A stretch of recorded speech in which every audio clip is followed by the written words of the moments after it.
जी money health show में मैं नेहा बजाज आप सभी का बहुत बहुत स्वागत करती हूँ। और आज के वीडियो में हमारे साथ जुड़ रहे हैं डॉक्टर भरत भूषण, जो कि आईसीयू स्पेशलिस्ट है क्रिटिकल केयर में, और साथ साथ एनेस्थीसियोलॉजिस्ट है एंड एचओडी है क्रिटिकल केयर डिपार्टमेंट के, साथ साथ मेडिकल सुपरिटेंडेंट है स्पेस हॉस्पिटल जो कि गुड़गांव हरियाणा में है।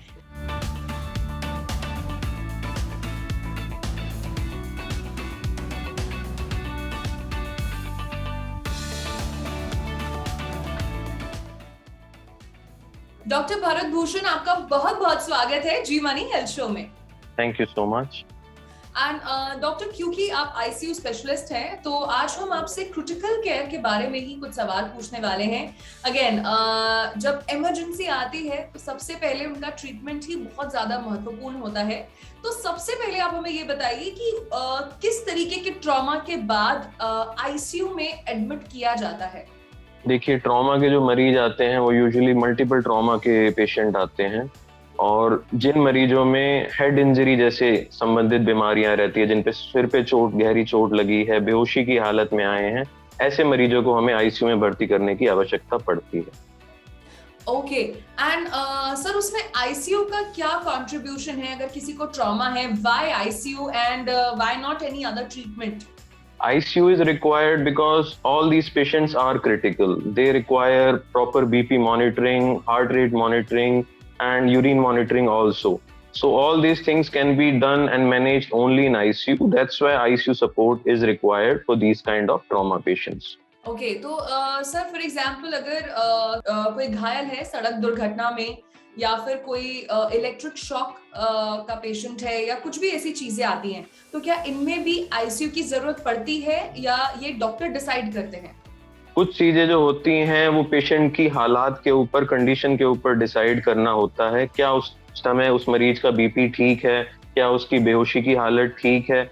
अगर ये चीजें हमारे फेवर में रहती हैं तो हम कुछ मरीजों को वार्ड में भी या फिर रूम के लेवल पर भी मैनेज कर सकते हैं।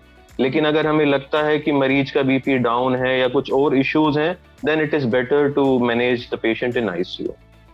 Okay, and sir, what all team of doctors are required to successfully manage a trauma patient in ICU? जो आईसीयू रहता है उसमें टीम ऑफ डॉक्टर्स रहते हैं। उसमें एक एनेस्थीसियोलॉजिस्ट, इंटेंसिविस्ट रहते हैं, उसमें सर्जन्स रहते हैं, न्यूरो सर्जन्स रहते हैं, ऑर्थोपेडिशियंस रहते हैं, फिजियोथेरेपिस्ट रहते हैं, and also physicians are also there. All these things collectively try to successfully treat a patient. All these team of doctors are required.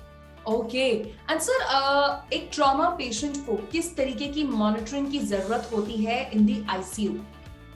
एक ट्रॉमा पेशेंट को हम जो यूजुअली ध्यान रखते हैं कि उसका जो GCS है, जिसे ग्लासगो कोमा स्केल कहते हैं, जो आम जनता के लिए बेहोशी का एक मापदंड है, उस चीज का ध्यान रखा जाता है। उसके बीपी का क्या लेवल है, उस चीज का ध्यान रखा जाता है। क्या उसका धड़कन ज्यादा नीचे या ज्यादा तेजी से ऊपर तो नहीं जा रहा है, उन चीजों का ध्यान रखा जाता है।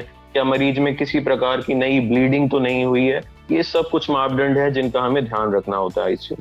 एंड सर, अस्पताल में कई तरीके के मरीज आते हैं और अधिकतर हम कहते हैं कि अगर कोई क्रिटिकल प्रॉब्लम है या एक इमरजेंसी वाली सिचुएशन है, टाइम इज मनी। तो ऐसे में आप क्या कहना चाहते हैं? सभी दर्शक जो देख रहे हैं, घर में बड़े बुजुर्ग हैं और इमरजेंसी कभी बता के नहीं आती है, तो आप बिल्कुल क्या कहना चाहते हैं?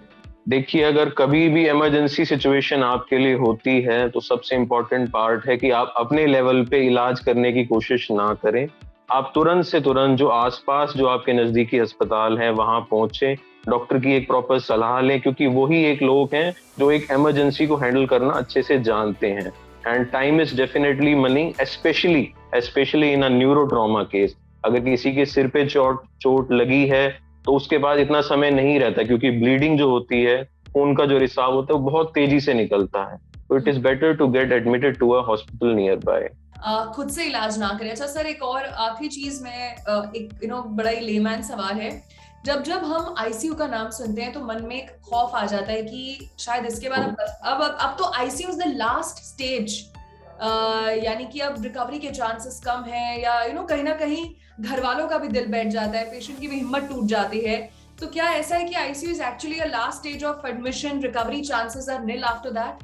ये एक्चुअली एक मिसकंसेप्शन है लोगों की, ऐसा कुछ भी नहीं है। ICU is the state of the hospital for the patient, जहाँ पे उसको थोड़ा सा इंटेंसिव मॉनिटरिंग की जरूरत होती है, इंटेंसिव केयर की जरूरत होती है। That's why it's called intensive critical care unit. So उस चीज की वैल्यू है। और ऐसा नहीं है, कई लोग मेरे से पूछते हैं कि सर हमारे मरीज को वेंटिलेटर की आवश्यकता है कि हमारा मरीज खत्म हो गया है। ऐसा कुछ भी नहीं है। हजारों लाखों मरीज हैं जो हमारे इंटेंसिविस्ट जो हैं all over India, all over world, या खुद मेरे अस्पताल में मैंने कितने मरीज जो हैं वेंटिलेटर से निकाले हैं। तो इस चीज को थोड़ा सा आप मिसकंसेप्शन ना रखें। That's my suggestion. Okay, so on that note doctor Bharat Bhushan, आपने अपने बिजी स्केड्यूल से कीमती वक्त निकाला और जी मनी हेल्थ शो में आप हमारे साथ जुड़े। Thank you so much. Thank you ma'am. तो ये थे डॉक्टर भरत भूषण, जिन्होंने आज हमें क्रिटिकल केयर और इमरजेंसी सिचुएशंस के बारे में बताया एंड अगेन कई सारे मिसकंसेप्शंस भी क्लियर किए। मैं उम्मीद करती हूँ आपको आज का वीडियो पसंद आया होगा। भगवान ना करे आपको किसी भी आपातकालीन स्थिति से गुजरना पड़े, और अगर ऐसी सिचुएशन आती भी है तुरंत अपने नजदीकी हॉस्पिटल पे जाएं और सेल्फ मेडिकेशन बिल्कुल ना करें। तो चलिए, मैं नेहा बजाज आपसे लेती हूँ इजाजत। अपनी सेहत का ख्याल रखिए, स्वस्थ रहिए, मस्त रहिए और देखते रहिए जी मनी हेल्थ शो। अच्छी सेहत हमारा वादा।